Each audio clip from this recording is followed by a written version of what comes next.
What if Super Perfect Cell fought against Light-Skinned Bojack? And of course, by Light-Skinned Bojack, we're talking about Bojack in his full power form, but we're just trying to be funny with the title here because it's just a funny way of calling him that, instead of being boring and saying full power Bojack, because you can't possibly get more boring and generic with a title like that to describe Bojack's true form. And in today's video, we are going to break down specifically, after the poll and a lot of the arguments you made combined with my arguments and a lot of internet arguments, who would actually win. Now, to start the video off, we have to start off with direct power scaling, because the important thing that we have to know here, guys, is that all of the main fighters, specifically the Saiyan characters, are all stronger than what they would have been in the Cell games. And as you would have guessed, this would have been because of a Zenkai boost. Now, one thing that we have to understand about Dragon Ball is that at a certain point of the series, Zenkai boosts were never really mentioned, but theoretically, if you introduce a rule into the series that every time you take significant injuries and battle damage that you're gonna get stronger afterwards, then that is a law that will always apply, even if it's not directly shown. But what we also have to understand is that because this is right after the Cell games, the Zenkai boost that Gohan would have gotten from the Cell games would have made him stronger than what he would be 7 years later during the Buu arc, because it was so recent that the time didn't pass yet for Gohan to slack off enough for him to be weaker than what he was when he was younger. So as a result of this, we can clearly confirm that Gohan was a stronger Super Saiyan 2 than the version that fought against Cell in the Cell games. And also, we also have to bring up the character of Goku, because even though Goku died, you would think he wouldn't have gotten a Zenkai boost, but theoretically Goku would also be stronger because right before he died, he did take a Senzu Bean to heal from the battle damage that he took from both Cell and the Cell Juniors. So even in his base form, Goku would still be stronger than what he would have been during the Cell games. And of course, this would explain exactly why Vegeta was able to briefly hold his own against Bojack, because this is a version of Vegeta who is stronger than the version of Vegeta that fought in the Cell games. And it would also explain why Trunks would have had a much easier time wiping out one of Bojack's crew members, because as a lot of Dragon Ball fans often scale Bojack's crew members to the Cell Juniors, Trunks would have been stronger than the Trunks that fought against the Cell Juniors, so it actually would make sense. So now that we got the power scaling out of the way, we directly have to talk about one misconception that a lot of Dragon Ball fans bring up. And a lot of Dragon Ball fans say that the reason why it's so easy to say that Super Perfect Cell is more powerful than Bojack is because Gohan essentially two-shotted him. He punched him in the gut, and then he basically just blasted him away. And even though I do feel like this is a fair argument, the thing that we have to understand here is that it's not completely fair because of movie pacing. Because when you use movie pacing, and you have to basically tell a full story within 40 minutes because the original Dragon Ball Z movies were all around 40 minutes each,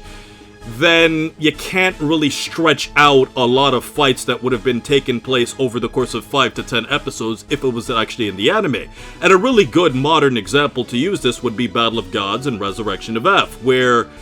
those arcs in Dragon Ball Super were essentially retellings of movies, but because they were in anime form, a lot of the same scenes or a lot of the similar scenes were significantly stretched out because it was obviously in the animes. And as you guys would of course know, all Dragon Ball Z movies follow a formula. The characters fight the main villain, they all start struggling, and then some character, most likely Goku, at the very end either achieves a transformation or uses some amazing technique to directly obliterate the main villain of the movie within the last 5 minutes. And that's essentially the formula that all movies follow, and Gohan one-shotting Bojack and Kamehamehaing him essentially follows that Dragon Ball Z movie formula, so it's not fair to use this argument in it. Now, when directly comparing Bojack to Cell directly, one thing that we have to do is we have to acknowledge the advantages that Cell has. Cell has regeneration, and Cell can also blow himself up. And Cell also has instant transmission. Then when you also factor in that Cell also has the ability to get Zenkai boost when he's beaten near death, that's gonna give him a very clear advantage if the scales were very similar. But apart from all of this, Cell also has something else that we have to talk about. He has multiple techniques from previous Z fighters, if you want to call them that, Dragon Team members, that would also give him a huge edge. For example, Cell has the Destructo Disc, and Bojack appears to be a very overly confident fighter that doesn't seem to be the smartest in terms of his fighting ability. So, if Cell were to use a technique like the Destructo Disc and fire it at Bojack directly, and Bojack was overconfident because he'd never seen the technique before, then Bojack would be completely killed by this, even though Cell and Bojack could theoretically be around the same. And this is really where we're getting our argument. Because when we analyze Bojack's fighting style, he appears to be more of a brawler than an actual fighter that has a lot of experience. And when you consider how powerful Bojack and his crew is, they essentially defeat their enemies by either ganging up on them or by using bullying techniques.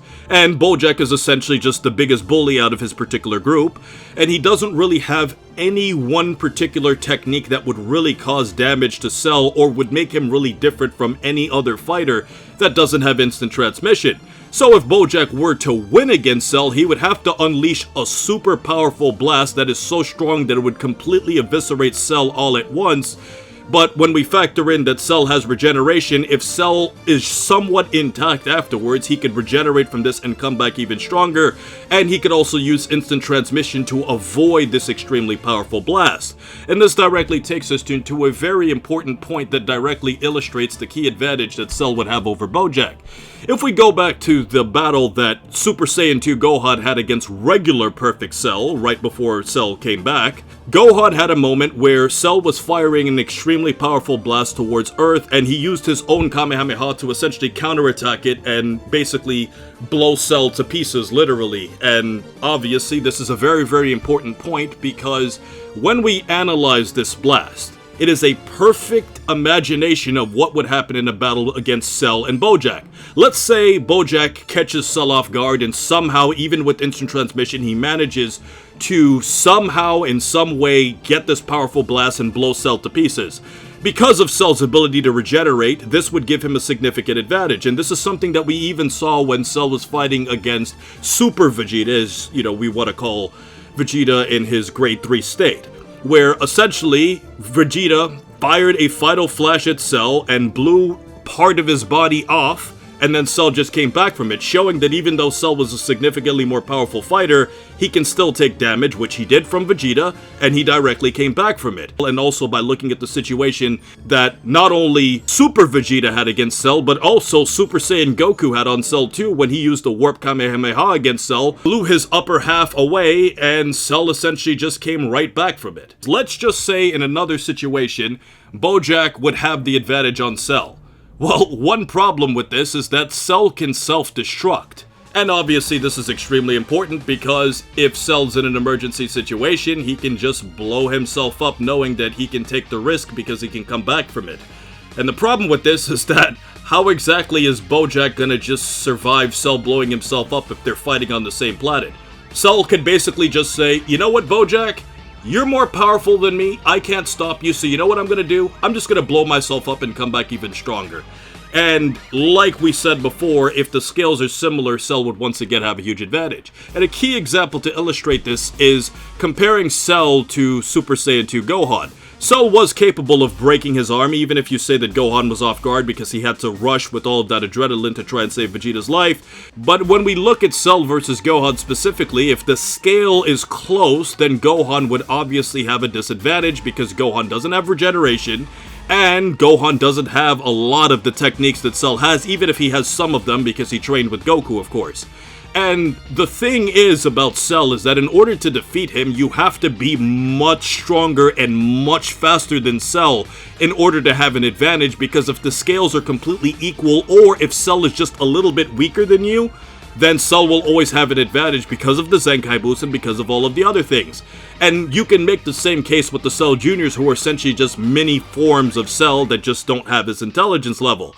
If Gohan was fighting against the Cell Juniors, and let's just say the Cell Juniors were as strong as Super Perfect Cell, he would have a lot of trouble because A, there's 7 of them, and because of the fact that the Cell Juniors essentially have all of the same abilities of Cell, you have to be way stronger than the Cell Juniors and way faster than the Cell Juniors in order to have an advantage, because Cell is simply built nearly perfect. The only blemish in Cell's perfect resume is the fact that his ego is essentially his biggest weakness because of all of the Saiyan genes in him combined with Frieza's mentality. Because Cell had completely had the battle won after he defeated Vegeta and Trunks, but because of his ego and his desire to prove how strong he is by having a tournament, He could have just blown up the planet, but he overestimated the potential of a young kid and got himself killed. But against a villain like Bojack, who's also overly confident himself, Cell's weakness of being overly confident wouldn't really be a weakness against a character specifically like Bojack. So ultimately, our key point is that even if Cell and Bojack were completely equal, Cell would have a huge advantage over him because of his ability to regenerate, and even if Cell was weaker and a little bit slower than Bojack, he would still have a long-term advantage over him, and also being a smarter fighter with a massive move pool that can essentially just do so many different things.